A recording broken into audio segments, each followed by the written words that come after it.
जय राम जय जय राम।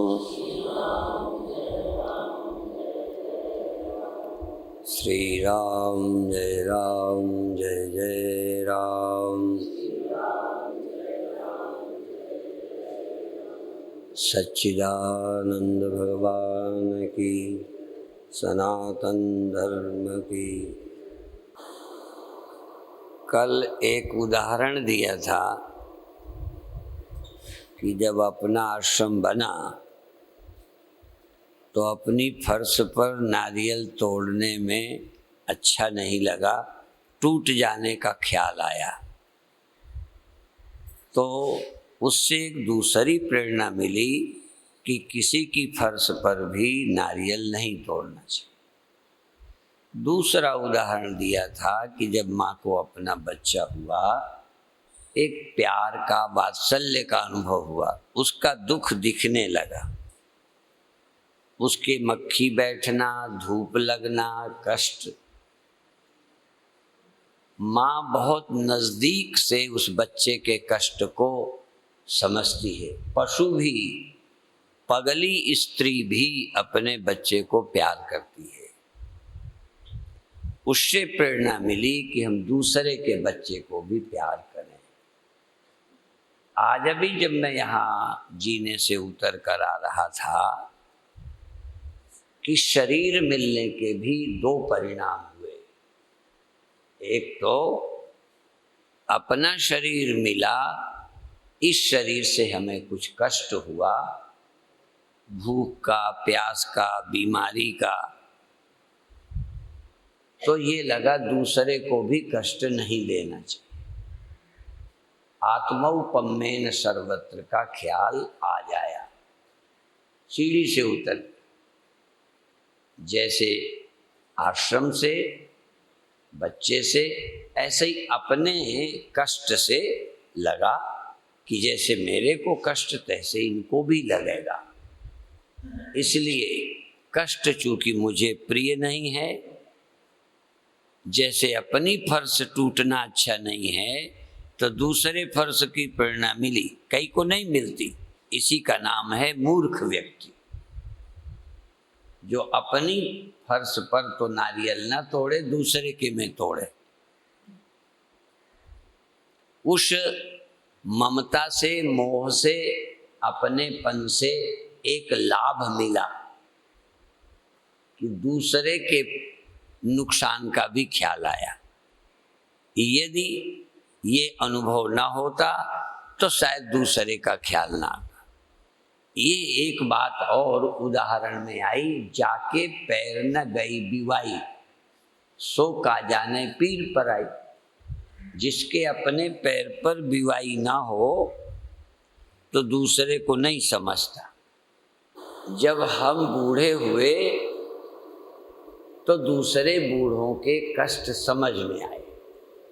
तो ये बहुत अच्छा है कि हमको भी कुछ कष्ट हुए तो समझने का मौका मिला। पर कुछ लोग हैं कि अपने को कष्ट हुआ तो मुझे कष्ट ना हो, उसके लिए मैंने दूसरों को तो दुख दिया,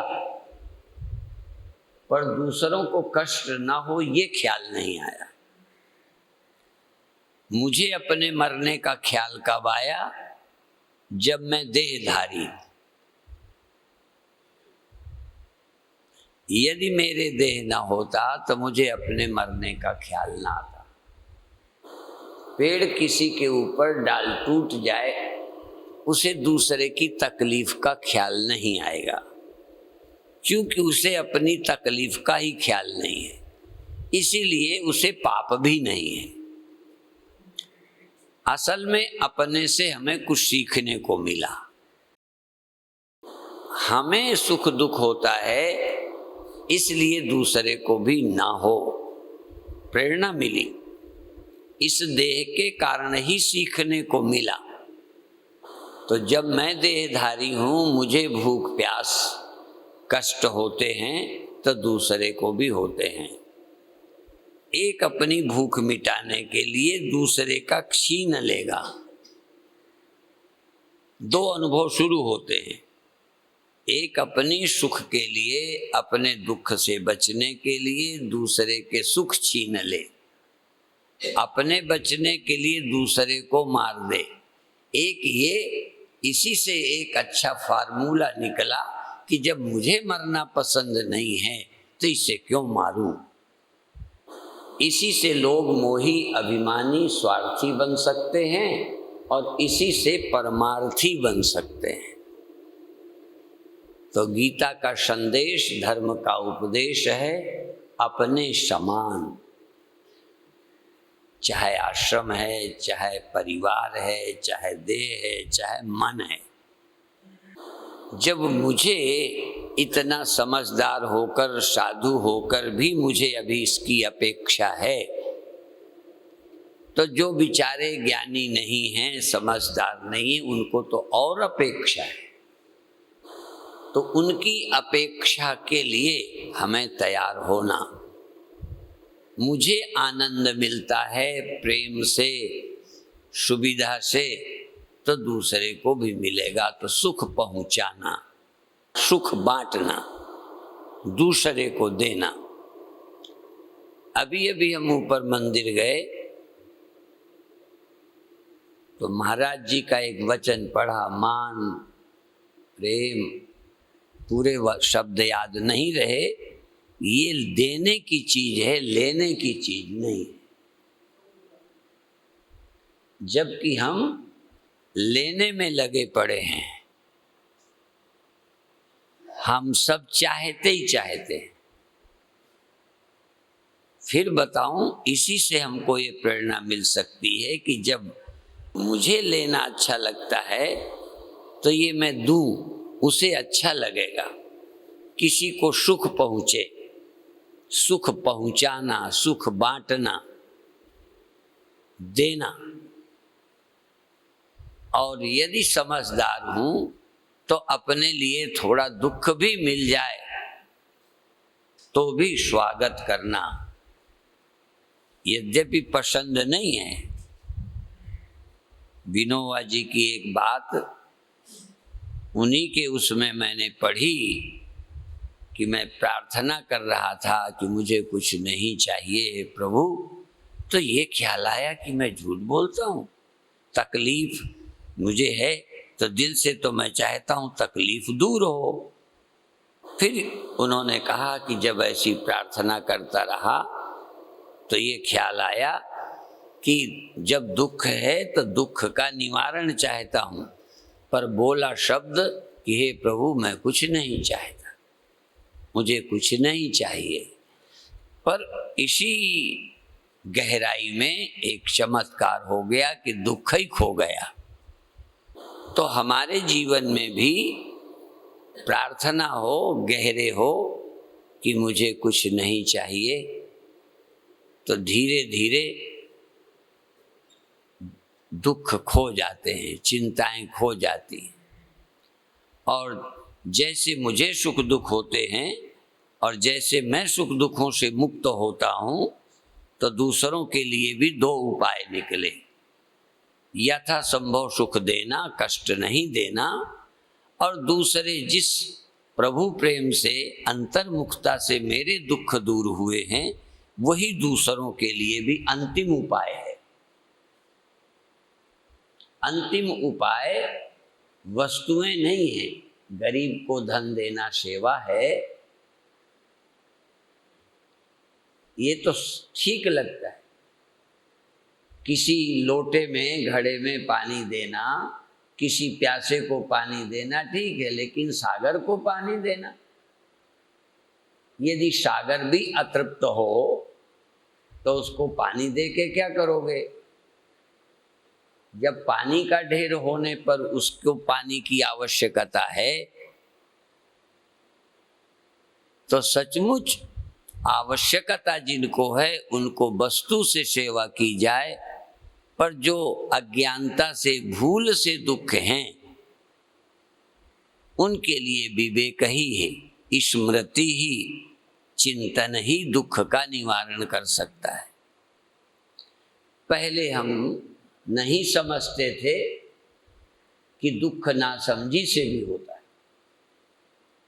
जब छोटे थे तो गरीबी का दुख जानते थे, भूख का दुख जानते थे, कपड़े के अभाव का कष्ट जानते थे।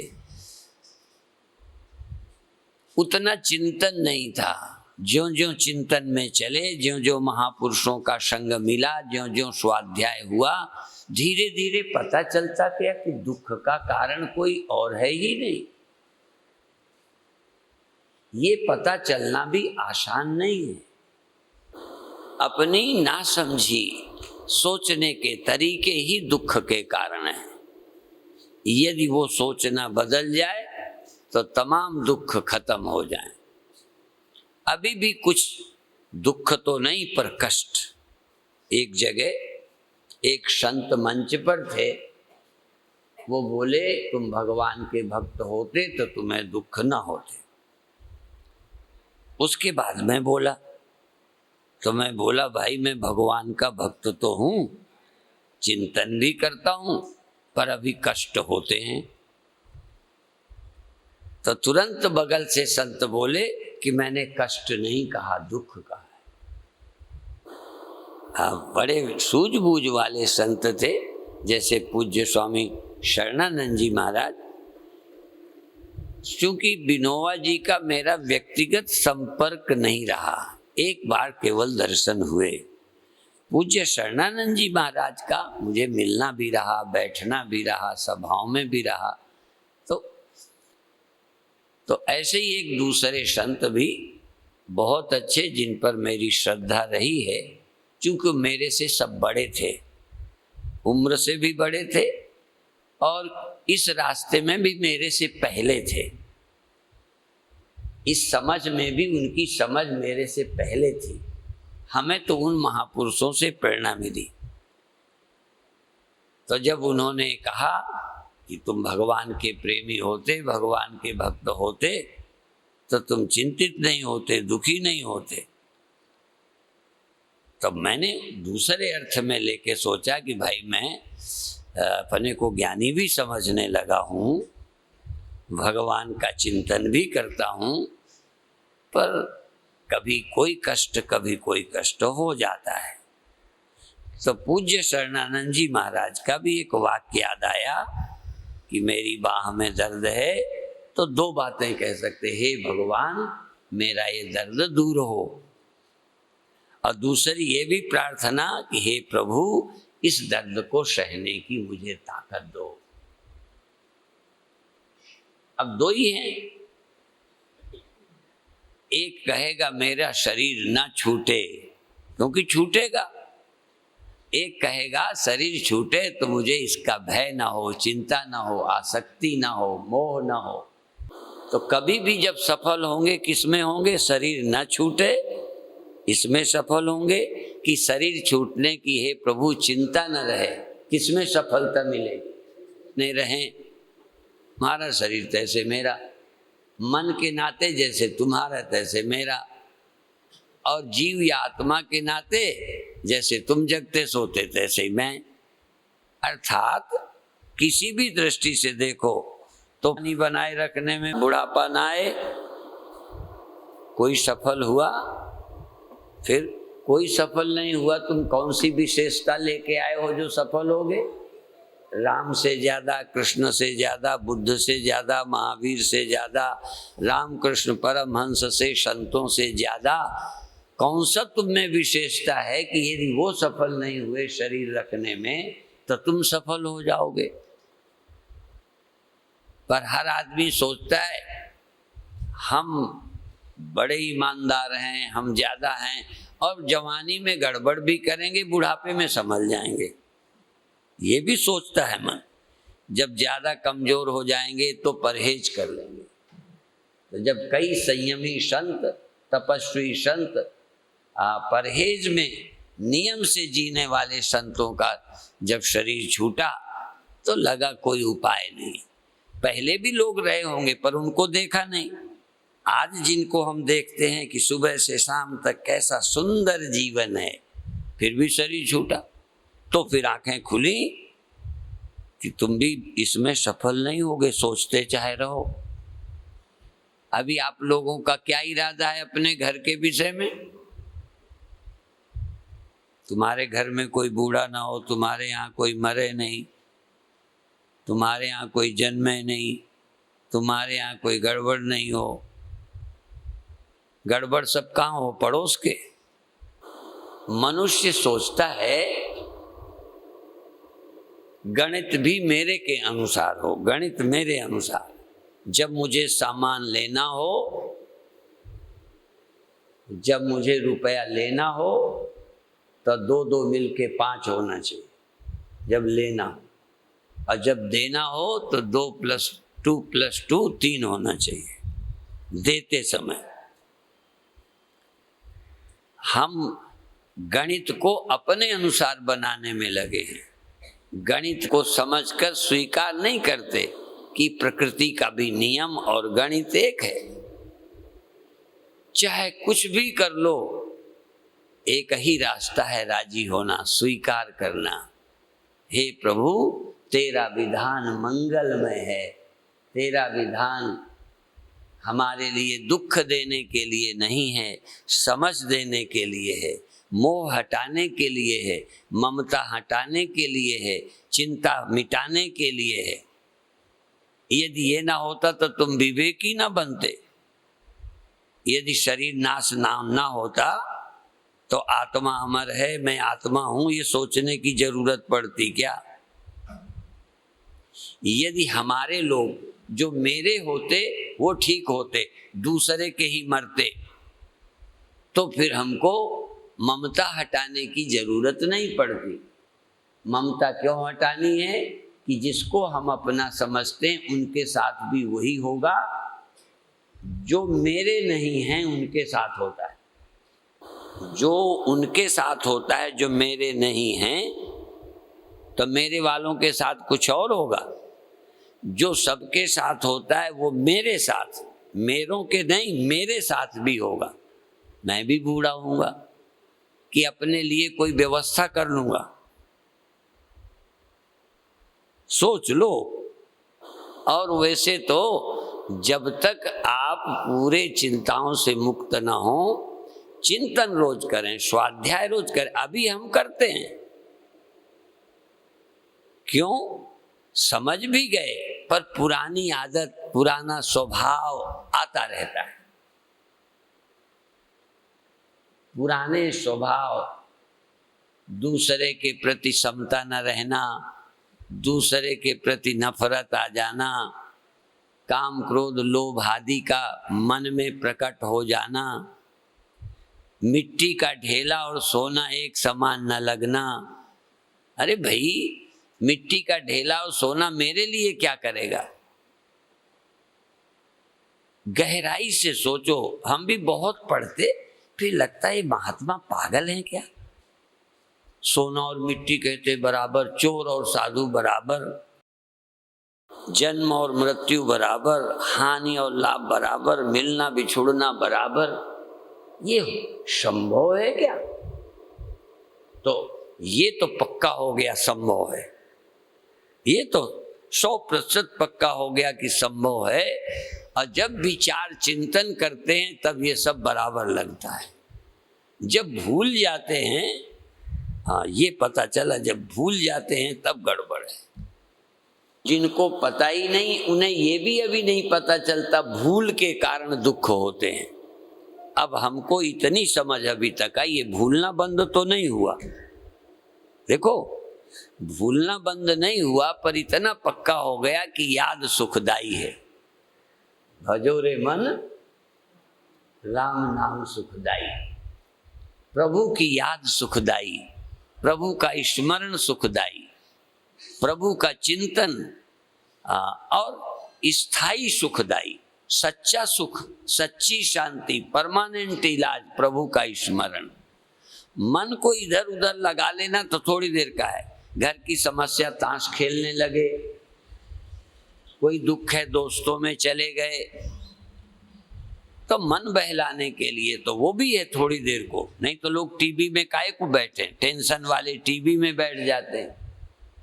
कोई नशा कर लेता है, कोई दोस्तों में चला जाता है, कोई रुपया गिनने लगता है। थोड़ी देर को समस्या हल। स्थायी लाभ है कि जगत नाशवान है, परिवर्तनशील है, और मैं कालातीत अपरिवर्तनशील सत्य हूं। ऐसा निश्चय, जब उस निश्चय से फिर विपरीत हो जाए, विस्मृति हो जाए, फिर याद करो। तो सुमिरो, सुमिर सुमिर सुख पाओ। अब सच देखो, तुम में हम में यदि थोड़ा बहुत फर्क होगा, मैं तो मानता नहीं, पर यदि होगा तो इतना ही है कि हमको सुमिरन के लाभ का पता चल गया है, विस्मरण की हानि का पता चल गया है। विस्मरण होता है तो फिर याद कर लेते हैं। जैसे रोग की दवा रखी हो तो जब तबीयत गड़बड़ हुई दवा खा ली। सुमिरन इलाज है, प्रभु की याद मार्ग है, प्रभु का विस्मरण ही दुख है। रामायण में भी एक है कि वो समय कौन अच्छा कौन बुरा है, कहीं जब तब सुमिरन भजन न होई। जब प्रभु का स्मरण भजन चिंतन नहीं होता, वही संकट का समय है। चाहे शादी हो रही हो, चाहे लड़का हो रहा हो, चाहे लॉटरी आई हो, चाहे दुकान में रोज सफलता मिलती हो, पर वह क्षण मंगलमय नहीं है, कल्याणकारी नहीं है। शादी हो रही है तो क्या, वो दुखदाई है। लड़का हुआ है तो क्या, कल रोग है। इसलिए वही क्षण अच्छे हैं जो प्रभु स्मरण के हैं, वही क्षण विपत्ति के हैं जिनमें तेरा स्मरण नहीं है। धन का स्मरण सुख देता है, लगता है पर दुख देगा। पुत्र का होना सुखदाई लगता है पर दुख देगा। देह का होना जीवन लगता है कि नहीं? देह का होना जीवन लगता है। यदि जीवन नहीं लगता तो खुश क्यों होते? देह बचाने में क्यों लगे हो? देह इसलिए बचा रहे हो कि देह का होना अच्छा लगता है, और देह का ना होना मौत लगता है। तो देखो, जन्म अच्छी चीज है ना, देह अच्छी चीज है ना, पर डर क्यों है?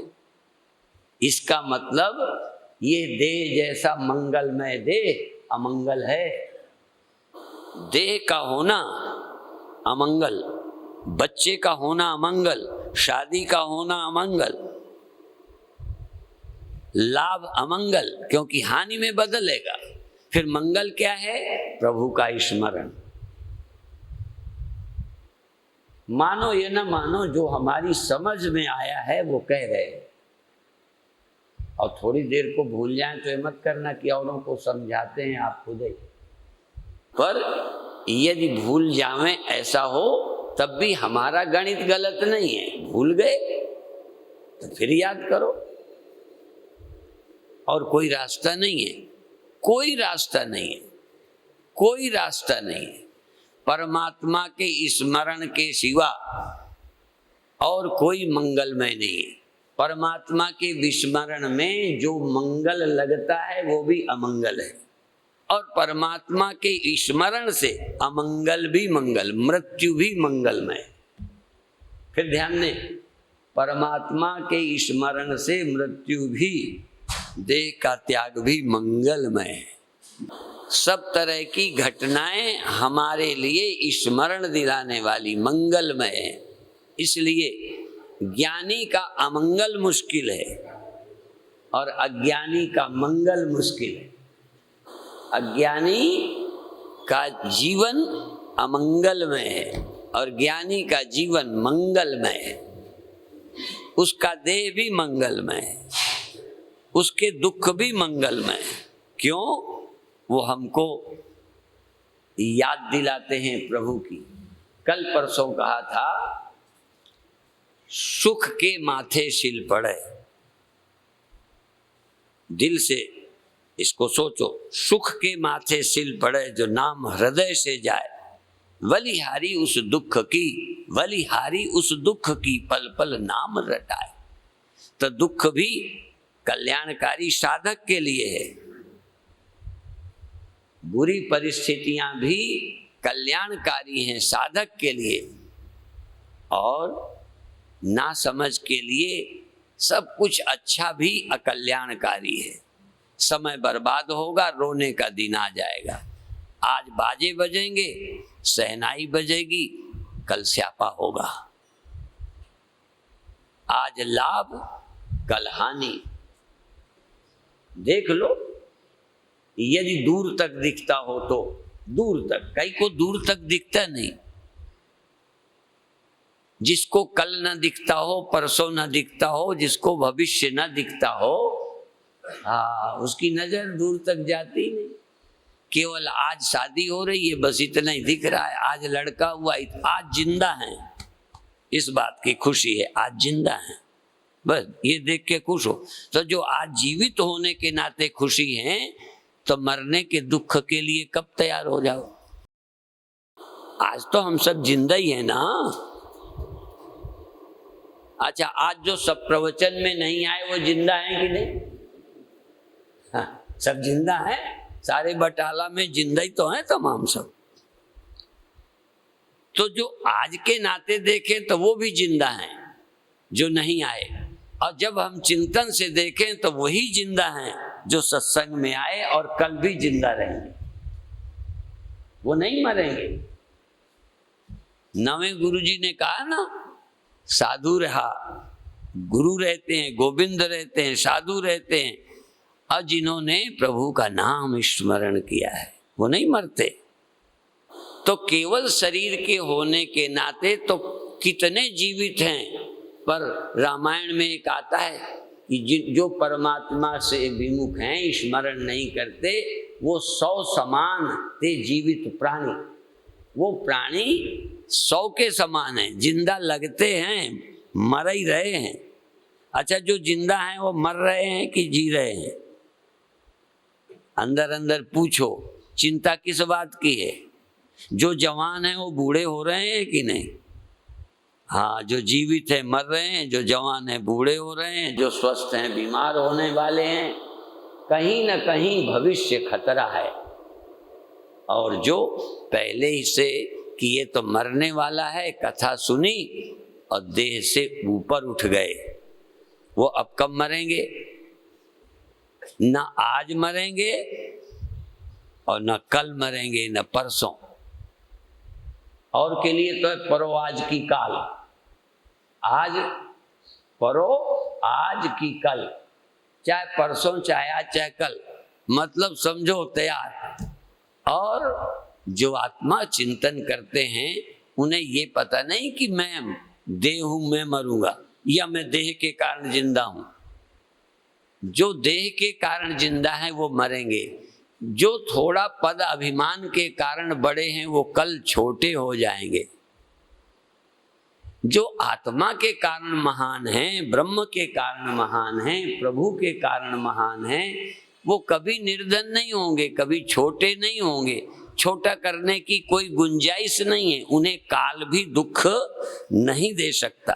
काल भी क्या करेगा?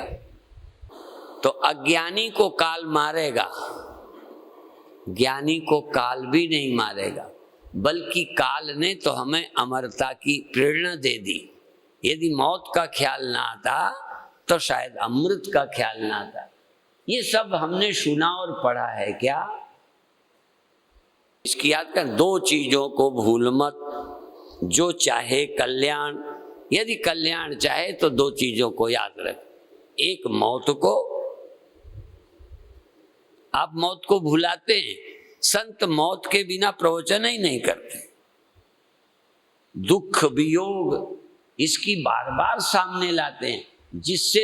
जिससे तुम आंख बचाना चाहते हो, जिसको तुम देखना नहीं चाहते, वो फोटो रोज तुम्हारे सामने खींच के दिखाते हैं। मौत, वियोग, हानि याद दिलाते हैं, चित्र लाके खड़ा करते हैं। जैसे छोटे बच्चे को कोई मगर का फोटो दिखाए, सांप का दिखाए, बनावटी डरवाए, ठीक है ना?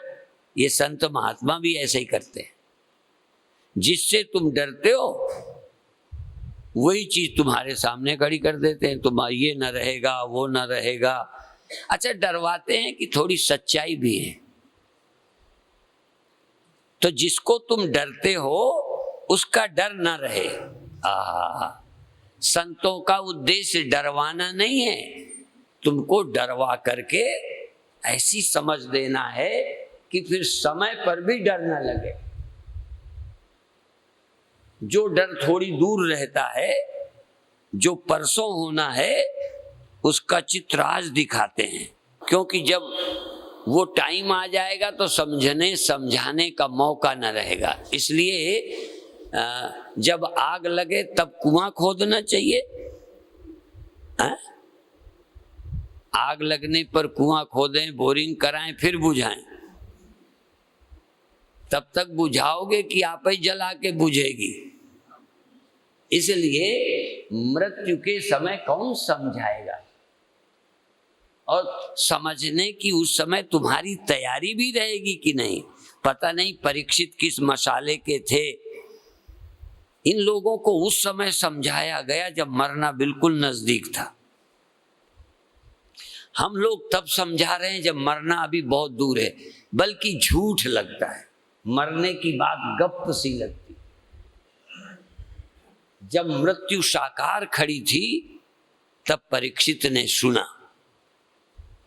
तुम भी यदि अपनी बुद्धि के द्वारा मृत्यु को बिल्कुल नजदीक कर लो, बिल्कुल नजदीक करो कि मरे ही धरे हैं। ये हम दोहा बोला करते हैं कि मरे मरेन को ले चले, मरे मरेन को ले चले, मर गए रोवनहार, तुलसी इस संसार में मरे भरे हैं झार। ये सब मरे ही मरे हैं, जिंदा तो है ही कोई नहीं। जो भी आदमी है मरा ही है, जो शरीर नहीं है वो जिंदा है। और यदि शरीर नहीं है, जिंदा है, तो मौत क्या करेगी? शरीर ही छीनेगी, जो तुम पहले ही नहीं हो। तुम बिना शरीर के जीवित हो, इसलिए बाद में भी जीवित रहोगे, नहीं मरोगे, नहीं मरोगे, नहीं मरोगे। और यदि देह हो तो सांप मार डालो, दुश्मनों को मार डालो, सबको मार डालो, पर तब भी मरोगे। जो दूसरों को मार डालते हैं वो तो नहीं मरते। बल्कि एक वाक्य सुना या पढ़ा,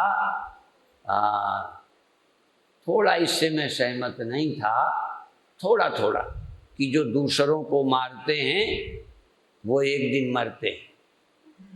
तो एक अर्थ में तो सही है, पर जो दूसरे को नहीं मारते, लो हमने दूसरे को नहीं मारा अभी तक किसी को, तो क्या बच जाएंगे? असल में जो मरने वाले हैं वो मरेंगे, जो नहीं मरने वाले हैं वो नहीं मरेंगे। हाँ, ये बात जरूर है कि जो मरने वाले हैं वही दूसरे को मार करके सोचते हैं बच जाएंगे, तो दूसरे को मार के भी बच नहीं पाए। ये तो लगता है कि जो दूसरों को मार रहे थे बचने के लिए, वो भी बच न सके। कितने को मारा फिर भी बच न सके। तो बचने का उपाय अध्यात्म है, और भारत हाँ उसका गुरु है। ये अध्यात्म भारत का, ऋषियों का, वैदिक वेदों का, उपनिषदों का, गीता का अमृत है ये। और भारत में ये चिंतन रहा है, आज भी है। संख्या कम ज्यादा हो सकती है, पर आज भी ये चिंतन है। इस धरती में रहने वाले शरीरधारी भी अमृत को उपलब्ध होते हैं, शरीर रहते भी परमात्मा होते हैं, शरीर रहते भी दुख सुखों से, चिंताओं से मुक्त होते हैं। ऐसा नमूना, ऐसा मॉडल हाँ भारत के पास है। चिंतन करने पर जरा देर लगती है, पर सोचना शुरू करो। विनोबा जी कहाँ चुनाव लड़े?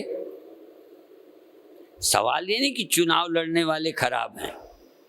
यदि विनोबा जी चुनाव लड़ते तो भी मेरी समझ में कम नहीं थे, और जो कम है वो चुनाव नहीं लड़े, मजबूरी में टिकट ही नहीं मिले, तो क्या विनोबा जी हो गए? जरा ध्यान रखना, जिन्हें मौका ही नहीं मिला है, क्या वो विनोबा जी हैं? और यदि जनक जैसे राज्य संभालें तो क्या वो बिनोआ जैसे नहीं है? सवाल है किसी गहरी बात का, जिसके कारण उनको इसमें रुचि नहीं रही। और उनकी समझ में, अभी मैं एक बात पढ़ रहा था, संस्था, धार्मिक संस्थाएं और राजनैतिक संस्थाएं, धर्म की जरूरत है, संस्थाओं की नहीं। विनोबा जी की सोच, धर्म की तो जरूरत है, संस्थाओं की नहीं। तो धर्म की जरूरत है, पर धार्मिक संगठन बनाकर अत्याचारी बनना या धर्म का दुरुपयोग करना या स्वयं धर्म का पालन न करना, और पालन करने वाले साधु के वेश में भी हो सकते हैं, साधु वेश के बिना भी हो सकते हैं। धर्म पालन करने वाले आध्यात्मिक लोग गद्दी पर भी हो सकते हैं और पैदल बिना जूती के फिरने वाले भी हो सकते हैं। सवाल, जो तुम्हारी निष्ठा है वो किसी जगह की मोहताज नहीं है। पर फिर भी ऐसे लोग दुर्लभ हैं जो हमारे लिए नमूने हो कि देखो कहीं किसी गद्दी पे नहीं है, फिर भी बादशाह हैं, फिर भी निश्चिंत हैं। पैसे लेकर निश्चिंत तो होते नहीं हैं, पर फिर भी लोगों को पैसा में सुरक्षा दिखती है। पर कोई पैसा नहीं रखता हो, निश्चिंत हो, तो थोड़ा आश्चर्य होगा, अरे क्योंकि अभी हमें गरीबों में दुख नजर आता है, जो पद में नहीं है वो दुखी नजर आते हैं। पद वाले लगता है जैसे कुछ मजा लूटे ले रहे हैं। हमारी सोच में तो वही है ना। मैं ये फिर कहता हूं, तुम यदि सिंहासन पर चले जाओ कोई मना नहीं है, पर कुछ लेने मत जाओ, सिंहासन में बैठकर देने जाओ। धनी बन के दो, राजा बन के दो, साधु बन के दो, विद्वान बन के दो, नहीं तो विद्वान बन के भी लो। हाँ, विद्वान भी बन गए, पर काय के लिए? हम वकील बने। विनोबा जी वकालत छुटाते थे, वकालत कई की बंद करा दी कि ये धंधा ठीक नहीं है, इसमें तुम गलत का भी पक्ष लोगे, उसको जिताओगे, मर्डर करने वाले को भी बचाओगे। तुम्हारी जायदाद में हड़पे हूं, यदि वकील करूं तो मुझे भी दूसरे की जायदाद हड़पे बैठा हूं, फिर भी मुझे जिताएगा। विनोबा जी को इसमें अच्छाई नहीं नजर आई। ये बात ठीक है कि कोई ना कोई तो वकील होगा ही, पर अभिप्राय है कि आप पढ़ाई भी किस लिए कर रहे हो? लूटने के लिए कि लुटाने के लिए? आपके पास बांटने को कुछ है कि लूटना ही लूटना है? देना भी कुछ है कि लेना ही लेना है? आपके पास ऐसा कुछ है कि जो दे सको, जिससे तुम सुखी हो, जिससे तुम सुखी हो और बांटो? और भी बताएं, यदि धन से तुम सुख अनुभव करते हो तो धन बांट नहीं पाते। पद से सुखी हो तो अपनी पार्टी वाले को भी देने को बोलो, वो तुम बोल दो, पार्टी वाले के लिए छोड़ दोगे? पर एक ही विद्या है कि जिससे हम सुखी हैं वही बांटते हैं। संत वो बांटते हैं जिससे सुखी हुए। तुम जिससे सुखी होते हो उसको नहीं बांटते। फिर मैं कहूं, पार्टी में लड़ाई सिर्फ इसी बात के लिए है कि यदि मैं हूं तो तुम ना आ जाओ। इसलिए संसार कहीं भी सुखदायी नहीं है। सुखदायी परमात्मा का स्मरण है। भजो रे मन राम नाम सुखदायी। राम नाम मैं समझाने में बोलता हूं, तुम बताना, फिर बस यही प्रवचन को पूरा करेंगे। जब मैं घड़ा कहूं तो तुम्हारे ख्याल में एक आया ना, घड़ा होता है ना, घड़ा नाम याद आ गई। अच्छा, शकोरा, ईंटा, दीवाल, पेड़ याद दिलाई, उसकी आ गई। अच्छा, शकोरा और घड़ा, मैंने कहा मिट्टी। देखो, घड़ा कहा तो शकोरा नहीं, शकोरा कहा घड़ा नहीं। जो घड़ा है, घड़े का नाम रूप शकोरा नहीं है, शकोरा ईंटा नहीं है, ईंटा घड़ा नहीं है, सबके नाम रूप अलग अलग हैं। एक ऐसा है जिसका नाम लो तो सब वही है। हमने नाम लिया मिट्टी का तो सकोरा कौन है, घड़ा कौन है, ईंटा कौन है, दीवार कौन है? तो राम नाम का मतलब जो सब कुछ है। परमानंद सब कुछ नहीं, घोड़ा सब कुछ नहीं, मनुष्य सब कुछ नहीं, चिड़िया सब कुछ नहीं, पेड़ सब कुछ नहीं, पहाड़ सब कुछ नहीं, जमीन सब कुछ नहीं, परमात्मा सब कुछ है। सब गोविंद है, सब गोविंद है, गोविंद बिन नहीं कोई। परमात्मा का नाम लेने का मतलब कौन नाम? जो सब कुछ है। जब हम राम नाम सुखदाई कहते हैं तो राम माने कौन? जो सब कुछ है। कृष्ण माने कौन? जो सब कुछ है। गोविंद माने कौन? जो सब कुछ है। जो सब कुछ है उसका नाम परमात्मा। और बताएं, तुम आदमी हो तो सब कुछ नहीं हो, और तुम यदि आत्मा हो ना, ब्रह्म, तो तुम सब कुछ हो।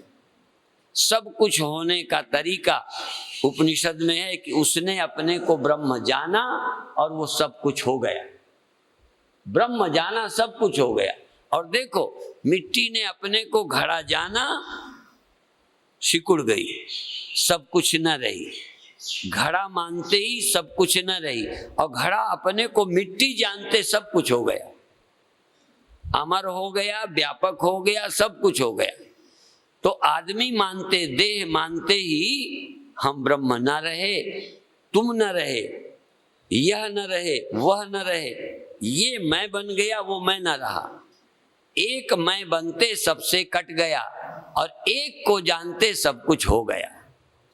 बड़ा सरल सिद्धांत है।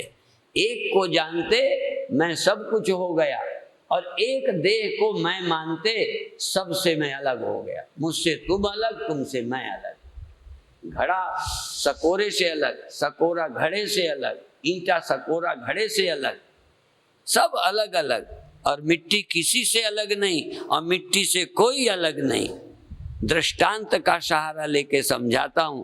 परमात्मा उसे कहते हैं जिससे न कोई अलग है, न अलग हो सकता है। तुम सबसे अलग हो, यह अनुभव ही जीवत्व है, ये अनुभव ही माया है, ये समझ ही तुमको बांधे है कि तुम आदमी हो। तुम आदमी हो तो जानवर नहीं। और भगवान कहते हैं सब कुछ मैं हूं। कृष्ण भगवान ने कहा सब कुछ मैं हूं। या तो ये बहुत झूठा है कृष्ण। भाई तुम भारतीय हो ना, जरा सोचो। या तो कृष्ण झूठ बोलते हैं, या तो कृष्ण झूठ बोलते हैं कि सृष्टि सब मुझसे हुई है। ये कौन बोलता है कि सृष्टि मुझसे हुई है? क्या समझ है कृष्ण के पास जो कहते सारी दुनिया मुझसे हुई है, सारी दुनिया में मैं रहता हूं। अर्जुन को कहते यो माम पश्यति सर्वत्र। जो मुझे कृष्ण देखता है वो मुझे नहीं देखता। जरा ध्यान दो, जो मुझे यहां खड़ा देखता है वो मुझे नहीं जानता। यो माम पश्यति सर्वत्र सर्वम च मयि पश्यति तस्याहं न प्रणश्यामि सच में न प्रणश्यति। कृष्ण कहते हैं जो मुझे सब जगह देखता है। यदि तुम उस जगह होते तो देख लेते कृष्ण को सब जगह। हाँ, विनोबा जी सब जगह। विनोबा जी व्यक्ति नहीं, विनोबा जी कोई एक आदमी नहीं, एक आदमी में भी थे। देखो वो आदमी में भी थे, वो विनोबा में भी थे, पर वो विनोबा से कुछ और भी। भगवान कृष्ण में भी थे। जिनसे सारी दुनिया हुई ना, वो भगवान कृष्ण में थे। और कृष्ण के मुंह से बोले कि जिससे सारी दुनिया हुई है, जिसमें सारी दुनिया रहती है, जिसमें सारी दुनिया खो जाती है, ऐसी समझ भगवान कृष्ण के पास थी। ऐसी समझ गीता में दी। ऐसी समझ तुम ले जाओ। कहां से? गीता से, संतों से ले जाओ। ऐसी समझ संतों से पाई, संतों से मिलेगी। सब्जी मंडी में मिलेगी, क्लॉथ मार्केट में मिलेगी, ना दैनिक प्रार्थना सभा में मिलेगी, समझ मिलेगी। यदि ले सकते हो तो मिलेगी।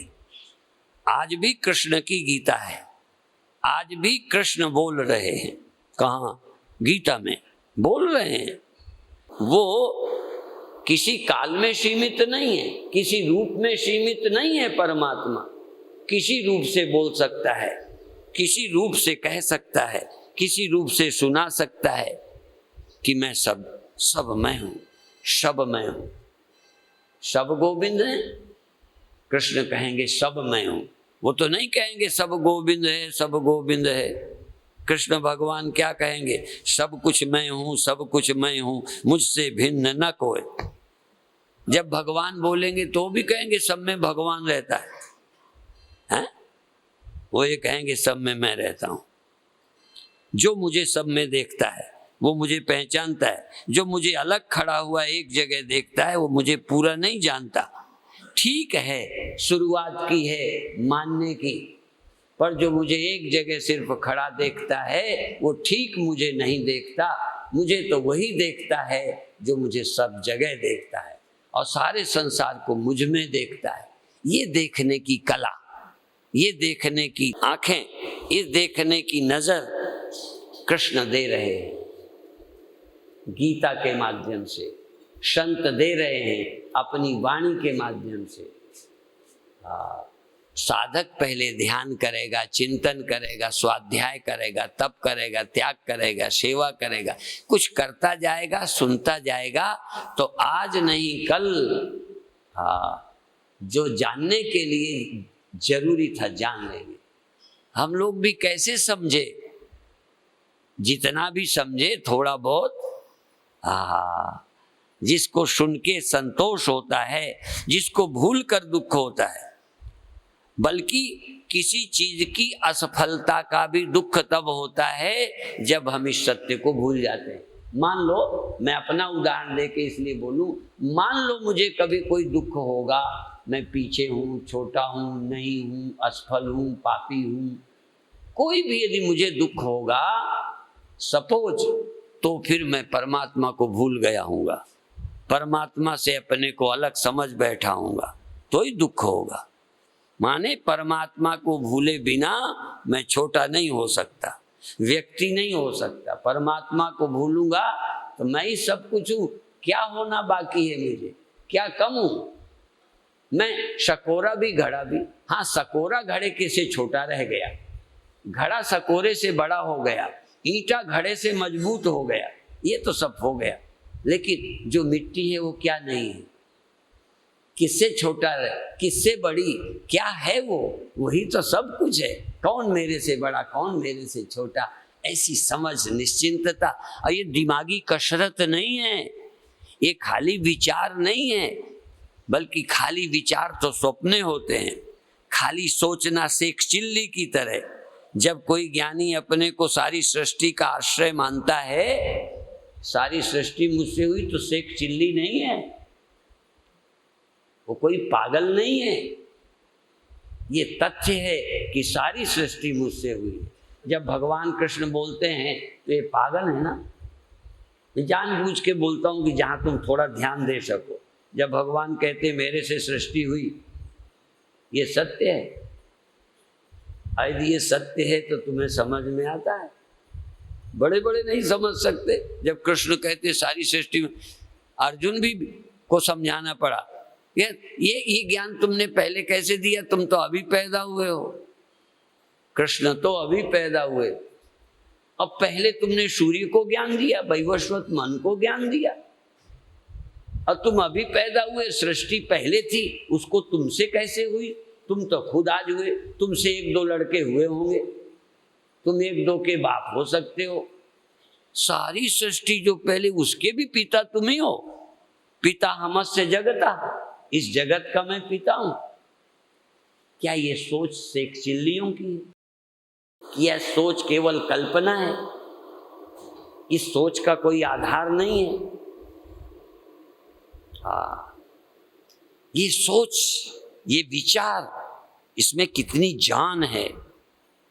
जब ये तुम सोच सकोगे, और जिस दिन तुम्हारे अंदर ये सच्चाई लगे कि सृष्टि मुझसे हुई है तो तुम मर जाओगे।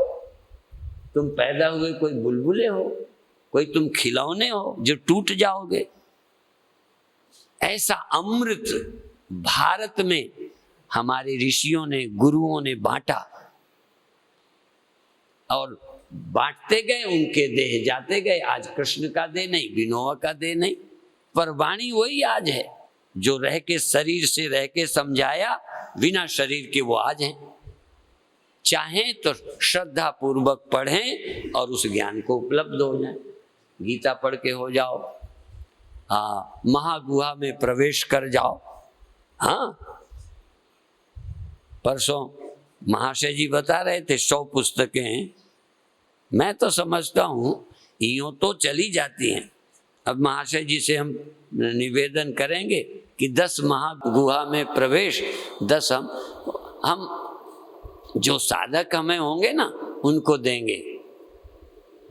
ये एक बार तो तुम महागुहा में प्रवेश करो, एक बार तुम इस सच्चाई में प्रवेश करो, फिर देखो क्या हो जाते हो।